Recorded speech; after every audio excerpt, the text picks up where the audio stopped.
Salut tout le monde et bienvenue au podcast Les vraies affaires zéro bullshit. Ici Roch Cholette, merci d'être là et je vous encourage à vous abonner à notre chaîne. C'est sur la chaîne YouTube, c'est facile. Vous allez sur YouTube et vous cliquez ou vous écrivez Les vraies affaires zéro bullshit et vous allez tomber sur notre chaîne. Vous abonnez sans coût, sans frais, sans obligation. Puis ça veut dire que vous allez recevoir des notifications dès qu'on publie une nouvelle vidéo. Ça, c'est super. Si vous êtes abonné, ça ferait bien notre affaire si vous partagiez la vidéo que vous écoutez, commentez, posez-moi des questions, faites-moi des commentaires. Ça ferait bien mon affaire.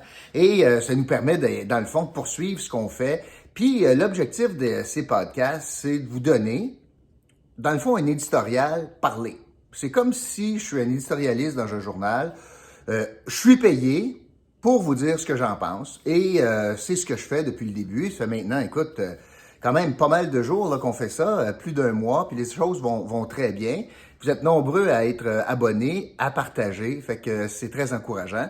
Et je vous garantis que je vais vous donner l'heure juste de ce que je pense. Est-ce que ça veut dire que c'est la vérité incarnée? Ben non. Dans le fond, l'objectif, c'est de vous donner un peu mon son de cloche pour vous permettre de vous faire une tête, peut-être avec un autre côté de la médaille. Parce que, honnêtement, quand on entend les choses dans l'actualité, on n'entend beaucoup qu'un seul côté de la médaille. On n'a pas beaucoup de journalistes d'enquête ici en Outaouais.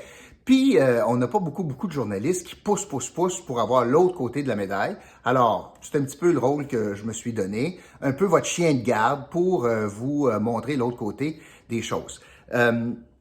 Donc, merci d'être fidèle, merci d'être là. Et pour vous remercier de tout cela, on a deux petits cadeaux. Premièrement, si vous utilisez, dans la description, il y a un onglet, il y a un lien. Et si vous utilisez ce lien-là pour faire des achats en ligne, vous pourriez recevoir des retours en argent de 1 à 30% en cashback, là, de la vraie argent. On vous retourne.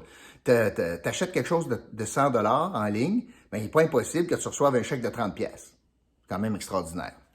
Puis au surplus, si vous faites cette étape-là, puis une couple d'étapes, là, vous partagez une vidéo, etc., vous pourriez gagner, parce qu'on vous le donne, 100 pièces cash par semaine. On met 100 $ en jeu par semaine pour à faire tirer à du monde qui font simplement écouter le podcast puis le partager. Il y a quelques critères, mais vous pourriez gagner 100 pièces.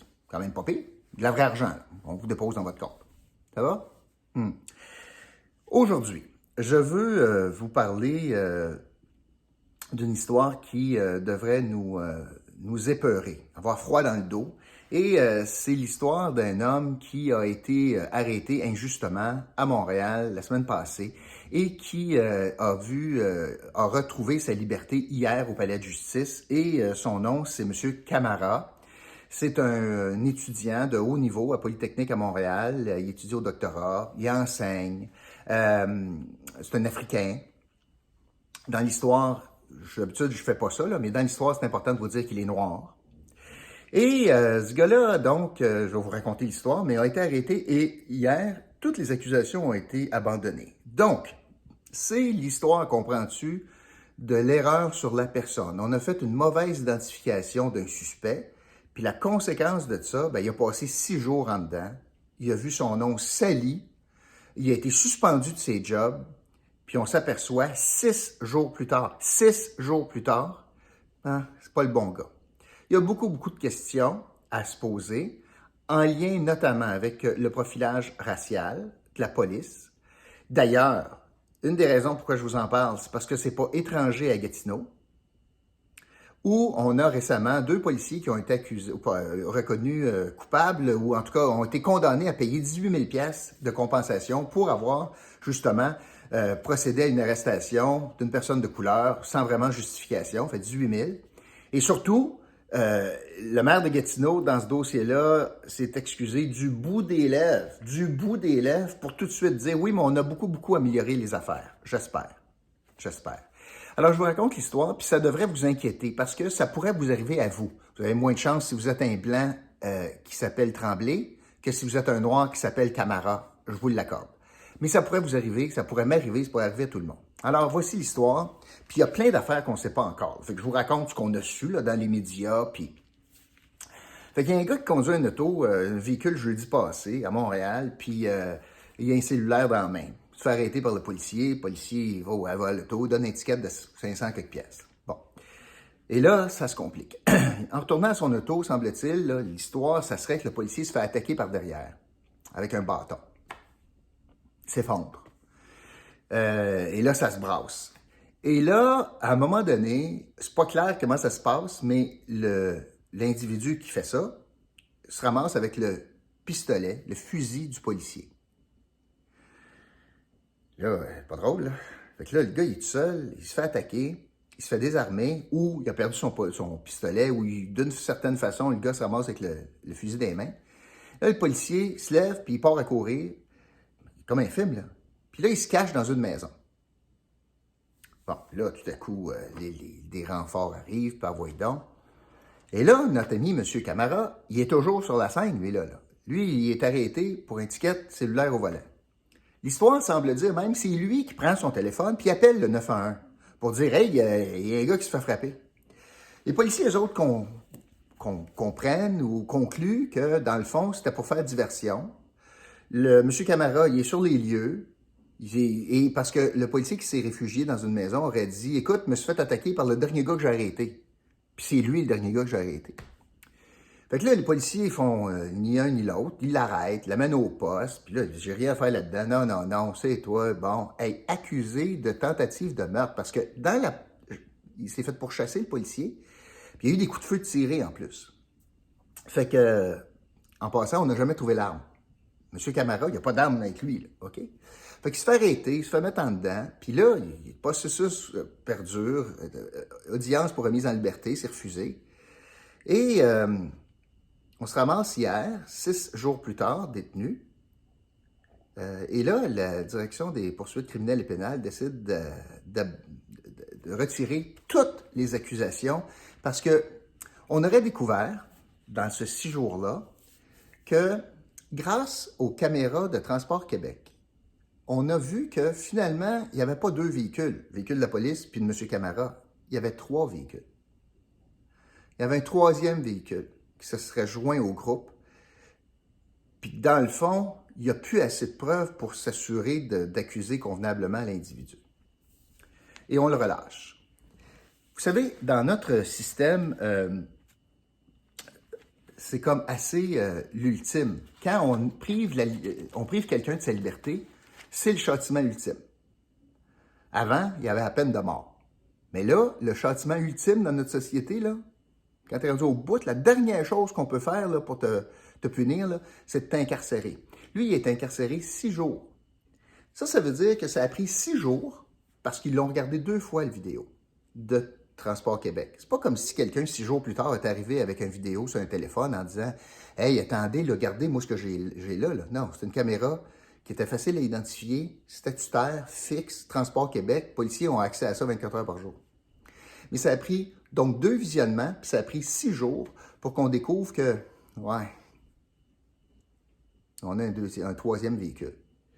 Mais j'imagine que quand tu es policier, puis tu as un de tes chums qui se fait tirer dessus, puis courir après, puis frapper, puis tout, il y a beaucoup d'adrénaline, puis là, toutes les circonstances, donc des événements circonstanciels, favorisaient l'arrestation de ce gars-là, puis dire, on l'a, notre policier a dit que c'est le dernier gars qui a arrêté, il y a un motif, 500 pièces d'étiquette, il s'est fait frapper dans le dos en retournant à son véhicule, on peut présumer que c'est le gars qui sortait de son char pour aller le frapper. Il y a tout. Ouais, on n'a pas, il n'y a pas d'antécédent, OK, ouais, c'est vrai, mais ouais, on n'a pas trouvé le fusil, ouais, il l'a peut-être garoché, ouais. Il est lui qui a appelé le 911, ouais, mais c'était pour faire diversion. Mais ça a pris 6 jours pour finalement annuler toutes les accusations. Qu'est-ce qu'on comprend là-dedans? Mais premièrement, je pense que c'est assez évident là, que ça prend une enquête pour s'assurer, pour voir ce qui est arrivé, comment ça se fait qu'il est accusé, est-ce qu'on avait assez de choses pour l'accuser, est-ce qu'on avait assez de choses pour le garder détenu après 3 jours, après 48 heures, puis comment ça se fait que le deuxième visionnement, on a vu des choses qu'on n'a pas vues au premier, puis comment ça se fait que ça a pris 6 jours avant de le relâcher? Ça, c'est toutes des questions. L'autre chose qu'il faut se poser comme question, si M. Camara, cet Africain au teint noir, Camara, Africain noir, si dans la même circonstance, il s'était appelé Tremblay puis il me ressemblait, est-ce qu'il y aurait eu le même traitement? Je fais référence ici au profilage racial. Ben, il faut voir, est-ce que la police de Montréal, c'est ce qu'ils ont fait?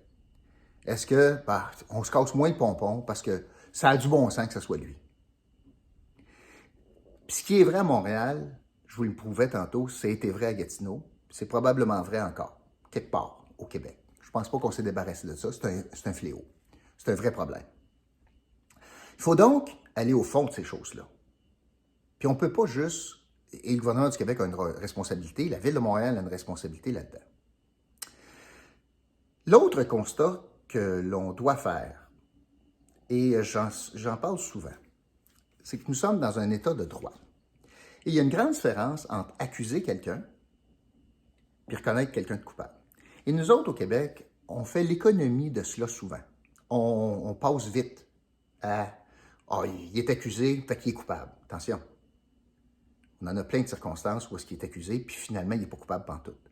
Et lui, c'est même pas au bout d'un procès, c'est qu'on l'a libéré parce qu'on n'a pas de preuves, on n'est pas capable de soutenir que c'est lui qui a fait ça.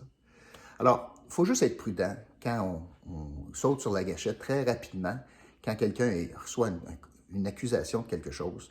Notre système est extraordinaire pour ça. Ça donne la chance à quelqu'un de se défendre. Puis au criminel, la preuve, c'est qu'il faut prouver que la personne est coupable, hors de tout doute raisonnable. Ça, c'est la beauté de notre système. Je ne voudrais pas le changer pour rien au monde. Puis au criminel, tu as le choix de faire juger par tes pairs ou par un seul juge. Ce qui est aussi une grande avancée, c'est quelque chose de très intéressant de voir que ce soit tes pairs qui soient capables de juger, à savoir, est-ce que hors de tout doute, c'est toi qui l'as fait. Fait que je me réconforte de voir qu'on est dans un système qui fonctionne, mais cette fois-ci, le système a peut-être fonctionné, mais il y a eu deux problèmes. Un, comment ça se fait qu'on a commencé avec tout cela? Comment ça se fait que c'est lui qui a été incarcéré si on n'avait pas la preuve que c'était lui? Puis deux, comment ça se fait que ça a pris 6 jours à priver cet homme de sa liberté, de le salir, de salir sa réputation, de salir son nom. Il a perdu ses emplois momentanément, il va les retrouver. Sa femme est enceinte de jumeaux, Je veux dire, c'est un cocktail incroyable. Mais comment ça se fait que ça a pris 6 jours pour finalement regarder une deuxième fois la vidéo de Transport Québec pour dire, ouais, peut-être que c'est pas lui. C'est toute une affaire. Fait que je voulais vous faire part de ça parce que je pense qu'il y a des leçons. Premièrement, il y a des leçons à tirer d'une part, et deuxièmement, il faut aller au fond des choses. Il faut savoir comment ça se fait que ça s'est produit pour éviter que ça se reproduise encore, que ça soit à Montréal, n'importe où au Québec, incluant Gatineau. Merci beaucoup tout le monde. Je vous retrouve bientôt pour un autre podcast, Les vraies affaires, zéro bullshit. Salut!